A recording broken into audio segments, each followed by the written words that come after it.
এক ছেলে তার গ্রামের একটা মোরগ ধরে পিটালো। তখন সেই মোরগ গ্রামের সব মুরগি আর মোরগকে নিয়ে ধর্মঘট ডাকলো যে আমরা এই মনুষ্য জাতিকে সকালবেলা ঘুম থেকে জাগাই, আর এই মনুষ্য জাতি আমাদেরকে কষ্ট দেয়, আমাদেরকে অকারণে প্রহার করে। আগামী কাল থেকে আমরা কেউই এই মনুষ্য জাতিকে ঘুম থেকে জাগাবো না।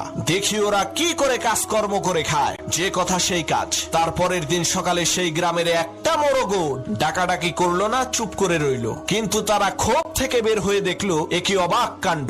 গ্রামের সব মানুষ ঘুম থেকে উঠে তারা তাদের কাজকর্ম করছে। তখন গ্রামের সকল মুরগি আর মোরগ বুঝতে পারলো আমরা যদি না থাকি, বাকবাকুম করে না ডাকি, তাহলে মানুষের জীবন ধারায় কোনো পরিবর্তন হবে না। ঠিক একইভাবে বন্ধু, তুমিও যদি না থাকো এই পৃথিবীর কিছুই আসবে যাবে না। তুমি তো ভালো, পৃথিবীর বিশাল বড় রাজা বাদশাহ নবী রাসূল তারাও চলে গেছে, তাই বলে কি পৃথিবী থেমে আছে? পৃথিবী তার আপন গতিতে চলছে আর কিয়ামত পর্যন্ত